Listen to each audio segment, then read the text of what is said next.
Welcome to the Dean's Roundtable podcast series with Bridget Johnson.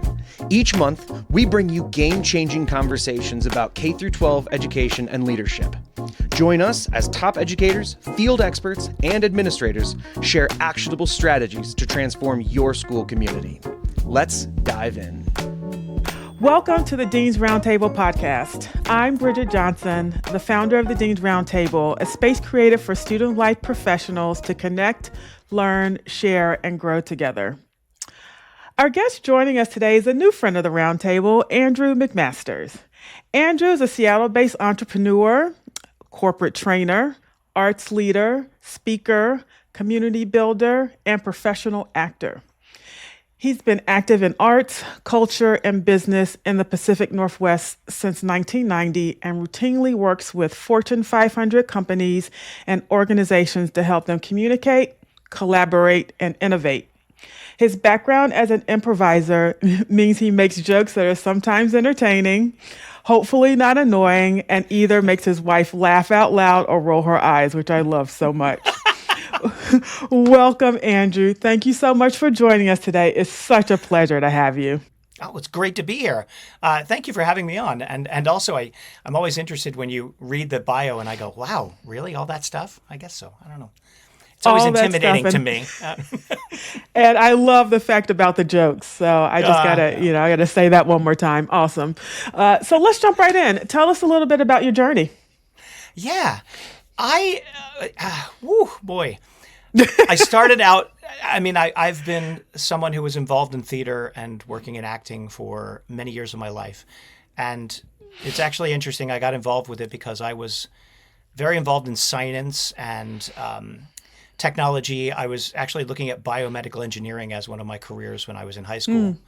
And my mother she was basically at a law firm in Philadelphia, and one of the lawyers quit. And because they got a job playing the tuba for the Philadelphia Philharmonic. And she came home to me and said, if you don't do what you want to do, it's going to come back and get you. So I dropped all that and I went to school for theater. And that's kind of where I was. But that led me to moving from Philadelphia to Seattle, led me to starting my own company in 1992, running that up until 2017. Working professionally, doing television, doing movies, doing theater. So yeah, it's been a long and interesting career. It has. So exciting. So your mother's I'm still on this whole tuba thing. I know. I don't know if it sounds random to me, but like the tuba, okay, sounds right. Great. And then to think of like the difference between I'm at a law firm in Philadelphia and I'm a partner, and then I left to go play the tuba. Wow. Okay. It's a big shift, but it's what you wanted to do. It's a huge shift. And so I'm going to jump right in because I know that your book just came out, which is so exciting. So I want to congratulate you on that. So tell us about your book and what was the inspiration for the book and what the book is about. Yeah, thank you. The book is called Listening Without Agenda. And it really came about because I was working with some of my friends doing marketing and some other friends, really kind of looking for what am I doing when I'm working with corporate clients? And I just kept telling them what the exercises were and what we were doing and what I was finding. And one of them said, wow, it sounds to me like you're really helping people to listen. Like it really is the basis of listening. And that's when it hit me and how are we listening without agenda? So that was kind of the impetus of it. It really has spurred from how I've been taking these theatrical techniques and then helping people in their corporate field. Awesome. And so, when I think of listening without agenda, I think about the student life world and how, as a dean of students or anyone who's kind of dealing with students, sometimes we don't follow that rule. We listen and we have an agenda, whether it's, what we have to do next. So we're not fully present, or we've already kind of painted a picture or a narrative of what the story the student's going to tell us.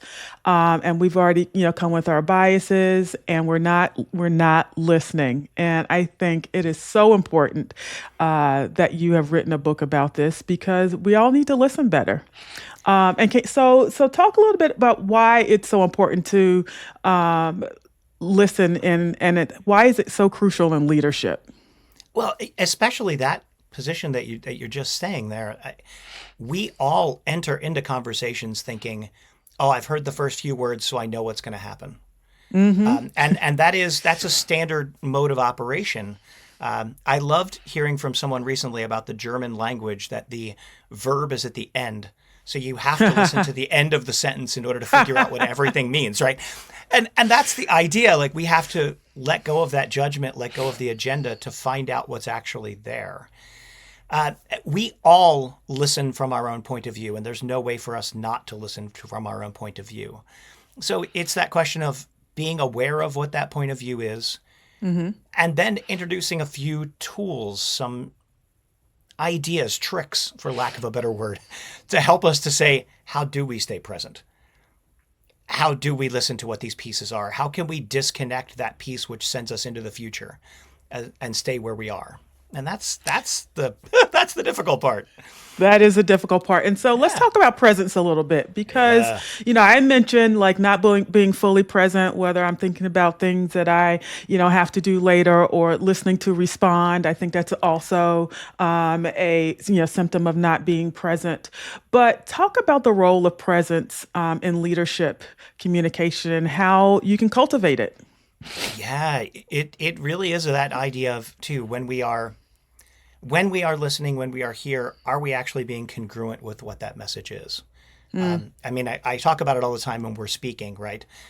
You'll see lots of people who are going, yeah, this is really wonderful. And I'm just like, okay, well, the visual I'm getting from this is that you're in pain, So, Right. So in that sense, that presence, how are you showing up for others? And in that way, what I tie that to in listening to is the sense of, it's not about what's going on in our head. It's really about what is going on with the other person. What are they thinking? What's in it for them? The more we externally focus, the more then we start to actually stay present. Oh, can I talk about the brain science on that? Absolutely. Go right ahead. Jump in. This is actually really fun from Ian McIlchrist, who wrote The Master and His Emissary, talks about the two different sides of our brain. And on the right side, our medial prefrontal cortex is aware, watching, listening, or that's the left side, sorry, watching, listening, seeing, smelling. That's where information's coming in. And then on the other side of our prefrontal cortex is where we are categorizing against things we already know. And in general, we tend to go back and forth between the two. The issue is, like you were saying, I already know what that person's going to say. That's the moment we've stopped being aware and we've gone to, oh, I know what that is, and that means, and that means, and that means, and that means, and that means. And we've missed what that person's saying. So it's really a little bit about how your brain works. And then how do we keep ourselves going, ooh, wait a minute, what else is happening? How do we stay curious? Yes. And that external focus, if it becomes less about what I think they're saying and more about what am I actually hearing in this moment, let me repeat it. Is that correct? It's not. Great, let's do it again. The more I can focus on the other individual, the more I can actually stay present. Absolutely. And I think that's excellent. And I love, this whole, talk about the left and right side of the brain. I've been, reading more about that myself and, thinking about how we process information and thinking about, bias and confirmation bias. And, we can't, what I understand is that we can't we can't learn everything that we always do all the time. So we have to have some things stored away to our benefit, but also can be to our detriment, right? And so, because we think we know, because we've got it stored up there, when we say, oh, yep, don't need to be inquisitive about this because I got this already. And sometimes we need to slow down. Sometimes we need to ask that additional question or ask a question instead of just kind of plowing through to be able to check the thing off the list and move on. So I appreciate you jumping in and sharing that. Well, you were mentioning too, just that curiosity, even that moment that we go, oh, I know that, to go, wait a minute, do I know it? Do I know that? What do I know about this, and what has happened different today, this week, that suddenly changes that? I think a lot of times I find with a lot of leaders, oh, that solution worked yesterday, so great, we'll use it again today. So yeah, perfectly fine for everyone involved. We're just going to apply Right. that same blanket solution to Yeah. everybody I know in that category. Individuals Yeah, have changed, the time has changed, the world has changed. Oh no, same solution, we're fine. All Yeah. the things have changed. Yes, yeah. So that kind of leads me to my next question about misconceptions that people often have about effective communication. Talk about how your book challenges them. It's really that question of how do we get it clarified of what those pieces are. So in the exercises and the way the book is sort of laid out in the sense of these are the problems that we sort of have, this is the ideas that could change it, here are the exercises to practice, and then here's an impact of we actually doing that. My goal is that the exercises are sort of addressing that. The exercises are saying, okay, how do I learn? And I think the difficulty is that all of us listen the way we were brought up. We listen from our experiences. We listen from our home life. Every person is going to have a different experience. So there's no, like we said, there's no one size fits all for anyone. The exercises are really just meant for you to go, oh, interesting. Okay, I'll keep that in mind next time. That's what they're about. So let's talk about one of the. Can you give us a specific exercise that readers can apply immediately? Ooh. All right, I'll give you the first one, which is actually a difficult one I've found with a lot of clients I work with. Okay. I have someone tell a story, and then the other person is just going to listen. And the story Okay. can be about anything, right? I give them about a minute and a half, 2 minutes, tell a story. And the other person has to listen, but they have to shut down the need to smile and nod and say, yeah, man. okay. Right. They have to shut down that. And then, of course, also... That would be so hard for me right now. I'm like, Right. I can't do it. And then also shut down the internal monologue. So when someone says something, you're geez. like, oh, my aunt had one of those. Hang on. Shut that down. And what I tell people is don't worry about it. I'm not going to make you repeat back what they said. I just want you to practice how do I listen while shutting down the automatic responses of smiling, nodding, saying, yeah, okay, and shutting down the internal monologue. Wow. What's fascinating is that there's no right or wrong answer. I will have people say, I could really focus. I heard them. I was there. And I had other people say, I was too busy thinking about my face. I didn't hear a damn thing. So, so it's I know. right. I think I would be in that category. And there's no right or wrong answer. We're playing with those mirror Yeah. neurons of I heard someone and I'm feeling it. And I start to get engaged. And the question is that getting in the way of you effectively listening? Or is it helping you? And for every person, it's going to be different. It's So, different. Yeah. So we have to Okay. try it and then go, huh. I'm gonna try it. I'm gonna Yeah, try yeah. it. I'm nervous, but I'm gonna try it. And so, Nothing to be nervous about. Just play. yeah, I Just know. I'm play. just like, and then they're like, I'll be like, what did you just say? Because I didn't hear anything you just said. I do feel like for me, when I'm listening to someone talk, I want to be able to kind of intimate back what they're saying, but also Right. kind of identify. And I do that by, talk to myself while someone else is talking. Maybe I shouldn't be doing it. Hard to say, but I'm going to try. I'm willing to try. I'm willing to try for sure. And what it sounds like you're saying, too, is also the sort of step 2, which is the work of Carl Rogers, that reflective listening. This is what I heard. Is that correct? Yes or no? And so we start to listen for what are those bullet points, pieces that we hear, and then can we reflect that back, have the other person confirm it, or no, that's not correct. Great, let's do it again. So then we actually start to get to the point where we're clarifying, are we both talking about the same thing? Right. And am I hearing you correctly? Which is, I think, another fascinating thing because it's that sense of you might be saying it a certain way, but I'm hearing it a different way. Yeah. Let's make sure we're talking about the same thing. Exactly. And how often are we doing that? I don't know if we're doing that enough. I don't know, Andrew. I'm not sure. But I'm going to switch gears a little bit. So you work Yeah, with leaders please. across various fields, from arts to corporate. How do you see the challenges of school leaders and nonprofit professionals differing from or aligning with those in the corporate world? Oh, I mean, I see these things completely aligning. And I didn't bring this up in the beginning, but my father was a principal of a junior high school. Oh. My mother, after she left the law firm, actually taught pre-first, and she retired as a pre-first teacher. I have 2 nieces who are teachers. One of them's going into administration. I mean, my entire family is from education, which is why actually Sarah, our mutual friend, when she was telling me, and I got involved with Inspiring Educators for that whole reason, sort of to how can you use the knowledge that I have and the skills that I have to help people in the education field. I feel especially the biggest thing is what we just kind of talked about, I've done this before in previous years, so I'm going to do it again. And I think right now, especially dealing with younger generation and with newer students coming in, they have dealt with different levels of technology, different levels of being by themselves because of the pandemic, different issues with their home life. And so if we start to put any of our previous ideas of how this works on top of that, we're completely wrong. We have to be looking at each individual generation or each individual student specifically as an individual and listening for what they need. Yeah. Yep. Super important. Absolutely. So, and hard. Yes, and hard. Yeah. And so, in your work or in your book, how can this approach help school leaders and nonprofit teams better serve their students, communities, or causes?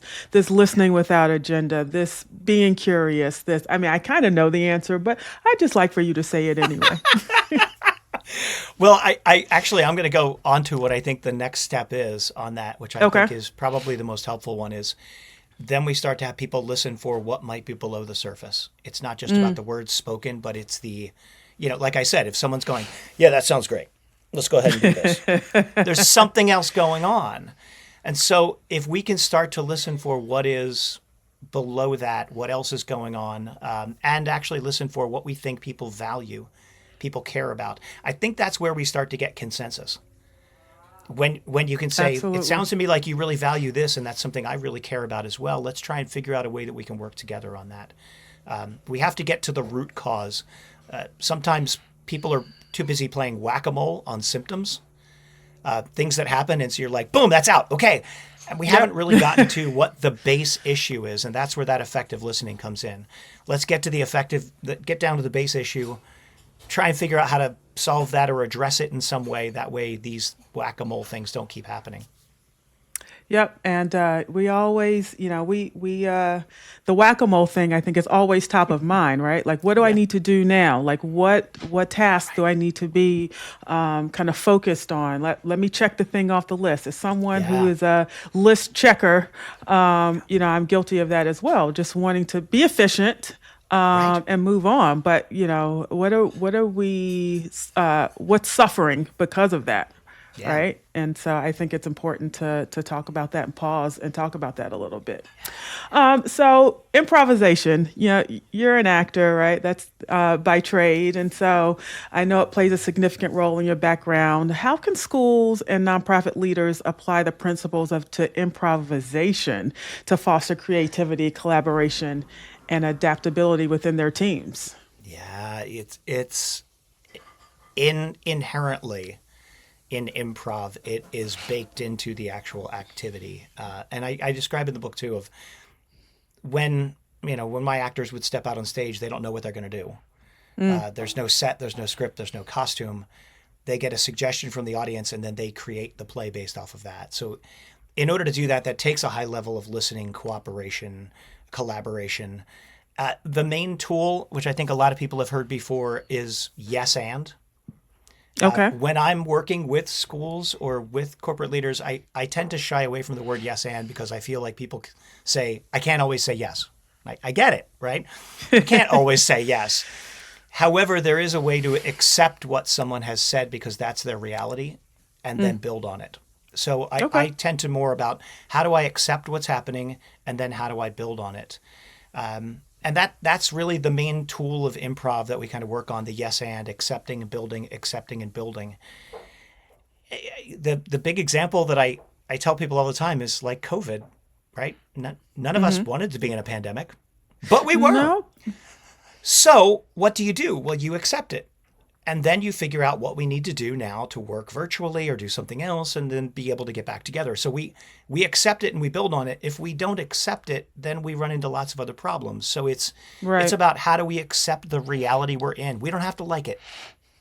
That's, I'm glad you brought that up because that was my next question for you. Like, can you accept something and not agree with it? So yes, sure. I love that you just said that. I think that's super important for people to hear, to learn and understand. And the difficulty is that sometimes people will have a reality that they're working with. I mean, I'm sure some of your listeners have teachers that are dealing with a certain thing and they'll say, well, this is the fact. And they're wrong. However, that's their reality. Now, if I start to contradict their reality and say, well, let me tell you why you're wrong, now we have a whole battle going on. Right. As opposed to, are we there? There we go. Yep. As opposed to, how do I accept that that's your reality and then say, okay, based off of that, tell me what your thinking is. So we can actually get through to accepting their reality and then working backwards and saying, let's try and get you to the spot where I am because my reality is different than yours.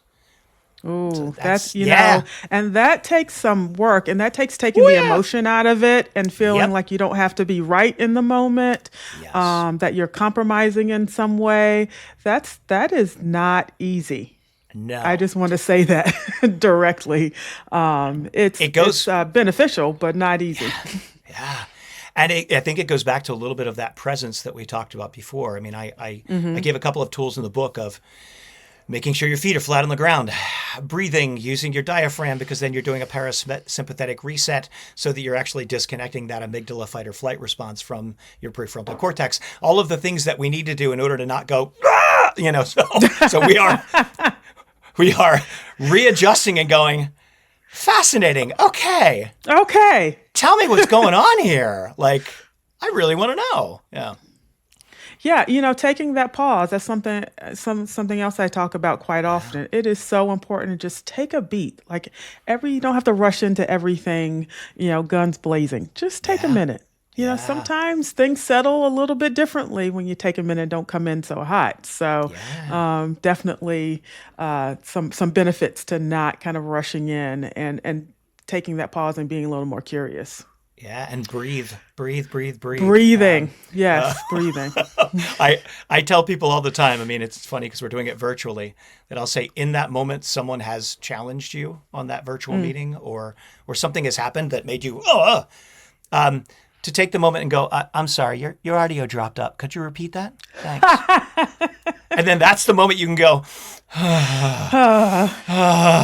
hi, let me go ahead and answer that. I know it's cheating, but you need the moment to reset. I love that, though.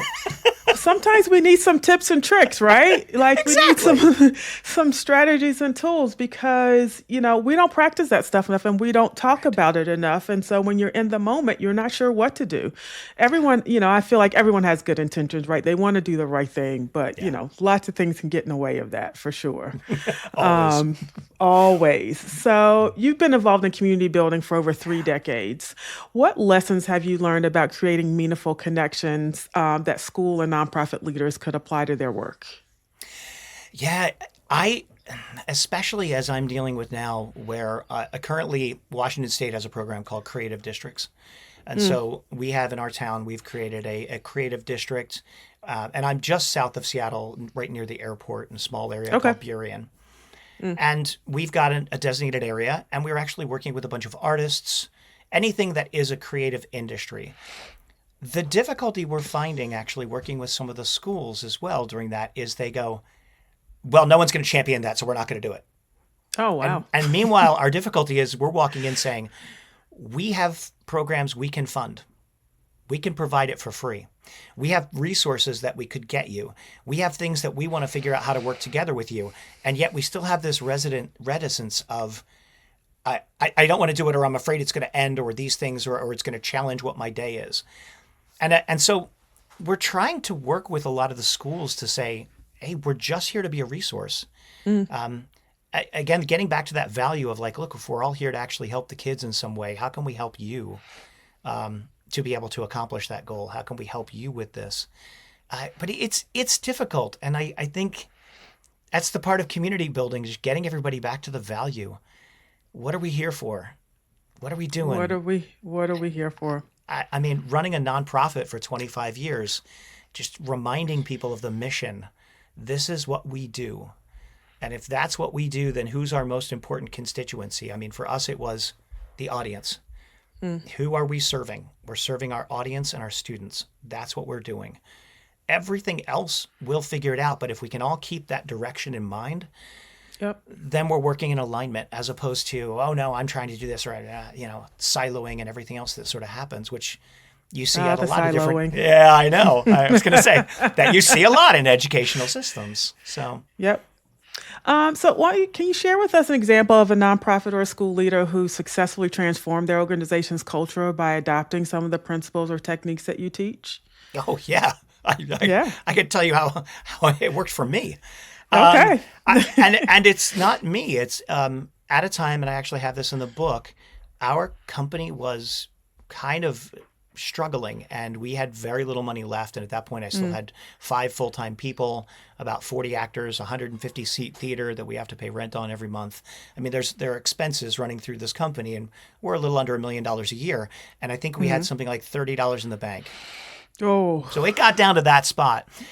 And I brought in a managing director who was both a managing director and a little bit of a coach. And she actually taught me quite a bit on how do we get back to the basics? How do we start conversations? There's been a lot of people doing these same things. We mentioned siloing and saying, no, this is this, and we have to protect this, and we have to protect this. And she actually, I learned a lot from her as she came in and said, let's get onto why we're here and what we're doing. And it was fascinating because here I am I'm the artistic director. I've hired her as managing director, and I'm watching her going, man, I want to do this.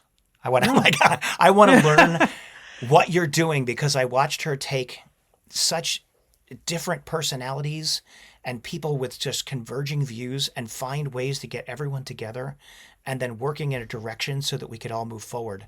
And it was fascinating. There is a resource that I actually have in the book, a Managing Organizational Change Matrix.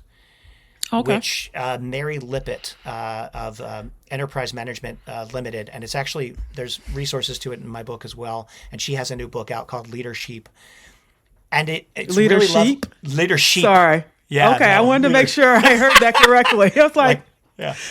Yeah. But what it does is it actually goes to, if you start to hear different emotional states like frustration, confusion, you can then backdate and go, oh, okay, it looks like you need more of the action plan. You might need more resources. You might need more. And so it's a really wonderful matrix for how do I get to that emotional center that I'm hearing? And then how do I backdate it in order to help people through a change process? That sort of stuff was beneficial for me. And I got to be honest, like the biggest example I can say is watching someone else turn my company around and letting me sit there and go, this is amazing. And how do I learn from this? And then how can I help other organizations do the same thing? Because at the time when that managing director came in, we were at a low point, and there was a good chance we were not going to make it. So what were some of the first things that they did? Immediately getting us back to why are we here? What's the mission? Okay. And deep conversations individually with people. Okay. So she would get people down individually for deep conversations. Where are you? And I noticed that during some of those conversations too, it would immediately go back to the values. What do you care about? What do you care about? Oh, and then she'd come back to all of us and be like, every single person said they care about this. And once we all sort of realized we all care about the same thing, it went, okay, Makes well then how do we work easier. towards that? Yeah. Yeah. Interesting though, fascinating to watch contentious personalities go together. And I've sort of mirrored some of that, taking some exercises that I've adapted and used it for other organizations. I've found the same things where I've walked in and I've had leaders of organizations say, I don't know what you're going to do to fix them. I'm like, I don't know what I'm going to do to fix them either, but I'm going to teach them some communication skills and then we'll see how they fix themselves, Right. And people do. Once they actually start talking and laughing, it changes the culture and it changes how people communicate. And the next thing you know, people are willing to work with each other. It's fascinating. I don't know. I'm still amazed by it. I love that. And perfect segue into my next question. Oh. You bring humor into your work. How can school and nonprofit leaders use humor to engage teams and communities without undermining their authority or goals? Yeah, it's one of those pieces where I think there's humor in everything. And everything that you ever read about any kind of learning is that there is a percentage of fun that goes into that learning are the things that then make it sticky and memorable. I mean, I can still tell you things that I did in middle school with one of my science teachers because he had days where he would blow things up, fun.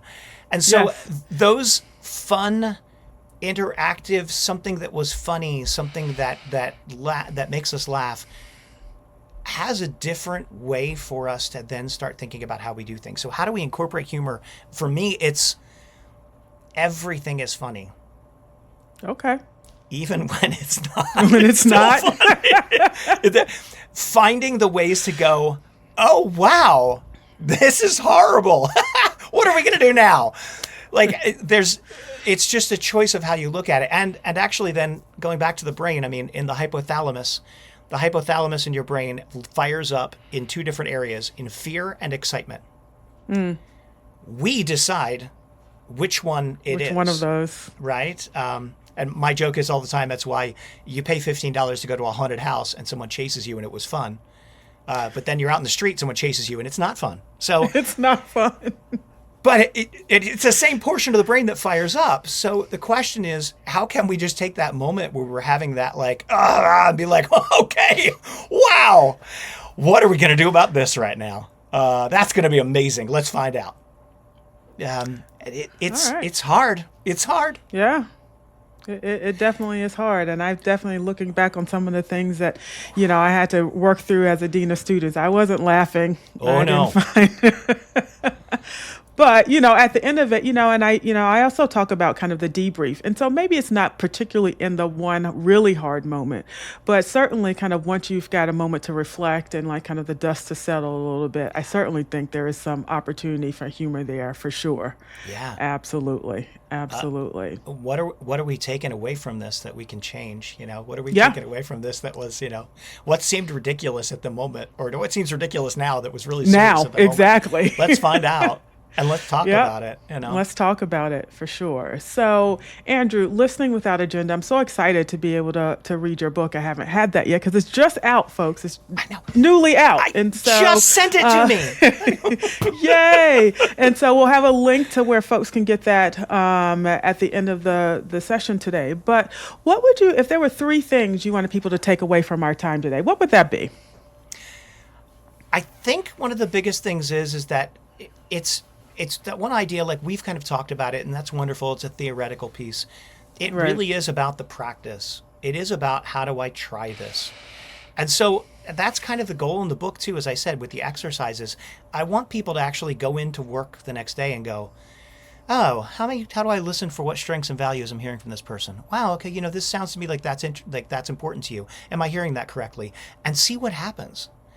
They're all experimentation and just practicing with it. I think the difference is that sometimes we hear it and then we go, yeah, that's fine. Yeah. And we don't do it, I would love for people just to try it sometime and then figure out what the impact is of them trying it. Okay. I think that's the main thing I want people to take away is, don't just listen to me. Do it.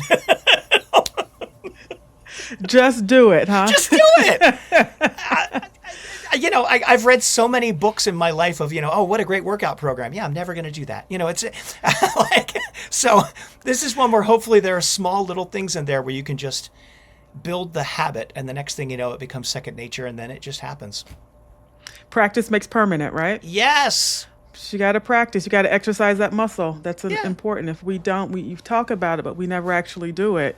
Right. Then when it comes time to kind of implement it, we're kind of at a loss. And am I doing it right? I'm not sure.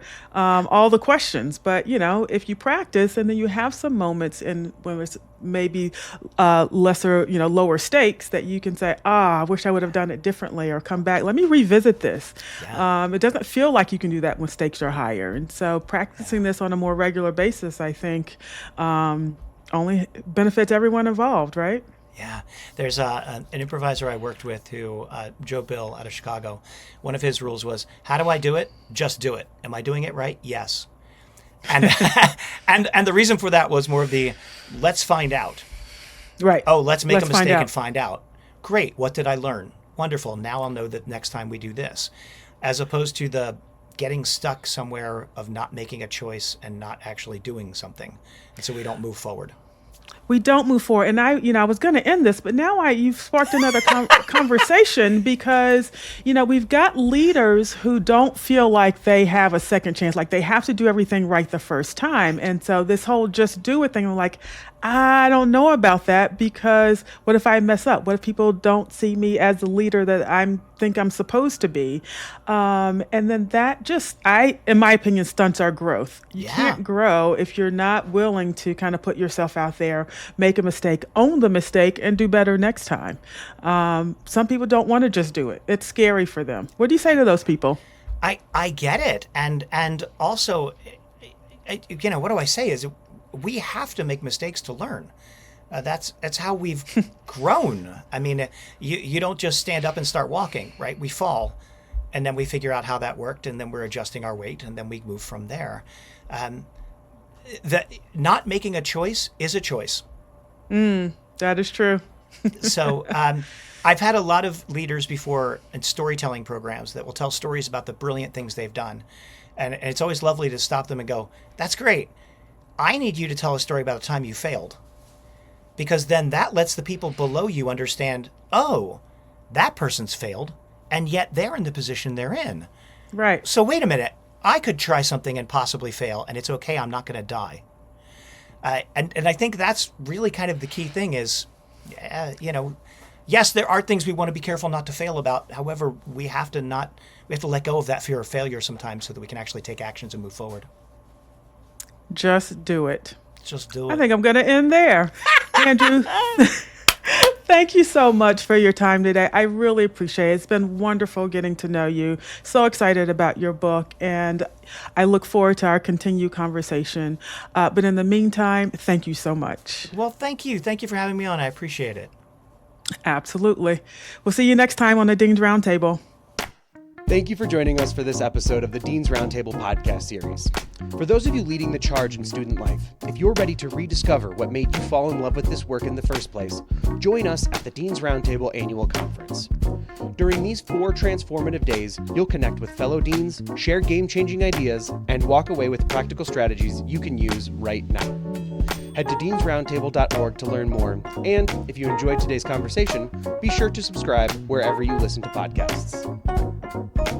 Today's episode was hosted by Bridget Johnson in conversation with Andrew McMasters, produced and edited by Andrew Sigmund, and music by PremiumBeat.com. For any questions, contact information can be found in the episode description. And, as always, thanks again for listening.